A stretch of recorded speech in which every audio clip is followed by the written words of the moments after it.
Abdul-Bari Atwan here in Doha. Dan Schueftan says it's about deterrence. Has it deterred Hamas at all, given the language which we hear coming out now? No, I believe it could be completely the opposite. Let me draw a comparison between Hezbollah and Hamas.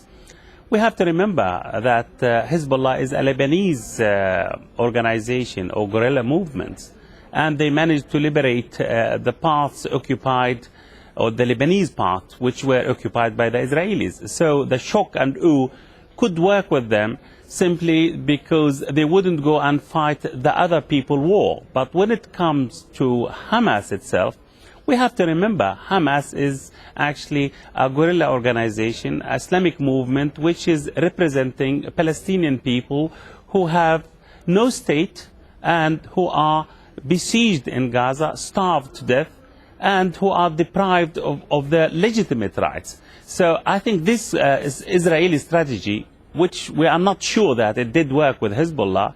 It wouldn't work with Hamas. Hamas will continue firing rockets and even maybe sending suicide bomber, as long as we are not talking about the basic issues. The basic issues is the Israeli occupations, the Israeli actually aggression, the Israeli settlement policies. So I think if this is a truce, it could be actually a test for the Israeli willingness to compromise, to go back to the basic issues, which is the occupations. So if the Israelis do listen, in this case, yes, we may prolong this truce. If the Israelis continue with the same policies in the West Bank and Gaza Strip, closing the border crossing and starving the Palestinian people, and not to talk about peace, I think in this case, the repercussion could be actually huge. And even if the Israeli would like to go and have another go in Gaza and massacre more people, more children, I think Hamas will be ready, maybe, more ready for any future incursions than this one. You use the word repercussions there, and I want to pick up on that. You're saying if Israel continues on its current path, there will be repercussions. What I would say, looking at what's happened over the last 3 weeks, is that if the factions in Gaza continue to fire rockets after this week is up, this 1 week period, yes, they know what's coming. They saw it for the last 3 weeks. Would it not be, and we heard Ismail Haniyeh saying that they're acting responsibly now, wouldn't it be irresponsible to go back into that knowing what Israel will unleash back at them? Well, actually, if you listen to the Hamas spokesman, you see that they are extremely defiant. They are not defeated. They don't reflect the position of a defeated factions. It is, and if you look at the Palestinian people on the ground, they don't behave as if they were defeated or they were frustrated. No, they believe that they managed actually to win a lot of grounds. And if you look at the Arab Summit conference in Kuwait and the turning point of the Saudi position, which actually will prepare the ground for reconciliation under the ground of humiliation by the Israelis, I think, the Palestinians will be boosted by this kind of U-turn of the Arab moderate countries, and also they will be encouraged by the EU summit in Sharm el-Sheikh, when they promised to rebuild Gaza again, and when they said that they have to go back to the peace process, revive it again. So okay, I think politically Hamas and the people in Gaza, it is true they paid very heavy price, but in a very expensive price, but I think they emerged as a winner from the political point of view. Okay, I just want to get a quick thought from Dan Schueftan before we head to the break. Dan, your reply. Well, first of all, Israel managed to crush Palestinian terrorism from the West Bank in defensive shield operation in 2001. It brought down terrorism 95%. So it's not just the Hezbollah that is deterred, it is also the Palestinians. And if Israel is forced to do it, Israel will reoccupy the Gaza Strip and do in the Gaza Strip what it does in the West Bank. Israel will simply not let it happen.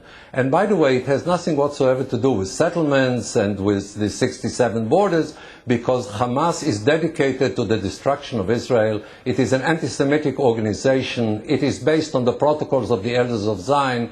It speaks about killing the Jews, killing Israel, destroying Israel. So it's not a limited grievance conflict where you can have political accommodations. What you have here is only one question: will Israel crush Palestinian terrorism or will it not?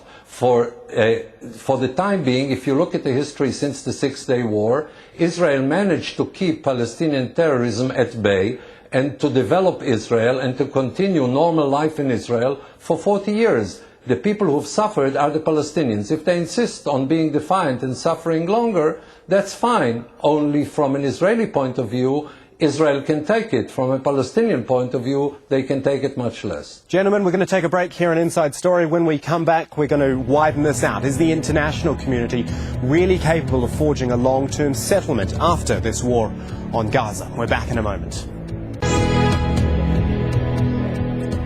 Welcome back. So far we've focused on the two sides in this conflict, but there are important sideline players to consider as well, particularly if you're going to talk about the future in Gaza. One of those sides, as always, the United States, but Europe's also taken a leading role this time, urging a massive international effort to end the 61-year-old conflict. 6 European leaders visited the Middle East on Sunday. They attended a summit with the Egyptian President Hosni Mubarak and the Palestinian President Mahmoud Abbas. They also met the Israeli Prime Minister Ehud Olmert. The European visitors were critical of Israel's offensive, but they also spoke strongly in defence of Israel's right to protect its citizens from Palestinian rockets. They called for rapid action to assist the wounded and homeless in Gaza, including the opening of the border crossings from Israel and Egypt, but also concluded the supply of arms by sea and land to the Gaza Strip must stop. And on that note, there was also a major play by the United States to see that Hamas and the other Palestinian factions are not rearmed. While the UN resolutions and Arab initiatives took weeks to produce, the US quickly signed a far-reaching agreement with Israel on Friday aimed at stopping the smuggling of weapons into Gaza. Now, this agreement would step up intelligence cooperation between Israel and the United States, while suggesting closer cooperation with NATO partners as well. It also proposes to police the water routes by which arms might reach Gaza, including patrols in the Gulf. That, in particular, is aimed at stopping potential arms supply from Iran. In fact, Iran explicitly mentioned in this deal. The agreement even states that international sanctions against Iran should be enhanced.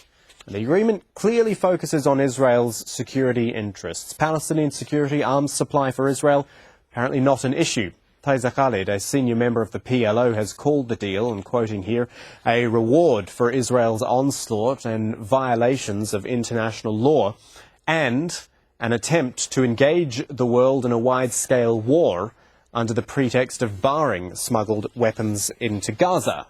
Still with us, our guests in Beirut is Alastair Crooke, in Tel Aviv, Dan Schueftan, and in Doha, Abdul-Bari Atwan. Alastair Crooke, I'll come back to you. What do you make of that statement there? In fact, a reward for Israel for 3 weeks of war. Well, I think one does have to look at why the tunnels exist. And I think the reasons the tunnels existed was basically because the Palestinians of Gaza were being besieged. And it was not surprising, therefore, that they dug their way out of the prison during this period.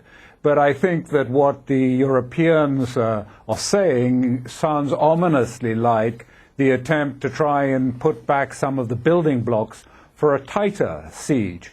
And if this is the case, I think that this is going to be a regressive move, because really a basis for any settlement, a basis for, if you like, the end of the rocket fire, will only come from a real opening of the crossings. That has been the Hamas position and the resistance position throughout, and it is quite clear only when the people of Gaza have a chance to live a normal life will there be a possibility to come to some understandings on this. That does not mean just trickling in aid from time to time for the minimal amount of calories to come in to keep life alive, but a proper opening of the crossings. And I think it's been very worrying to hear equally that the Europeans are not approaching it from that. At least the first statements by the European spokesman seem to talk about the need to try and, if you like, relaunch Abu Mazen, President Abbas, again on the basis of rebuilding Gaza, which suggests, again, it's all about hollowing out Hamas as a political entity, rather than actually trying to deal with the situation and move towards unity, a real unity of the Palestinian people.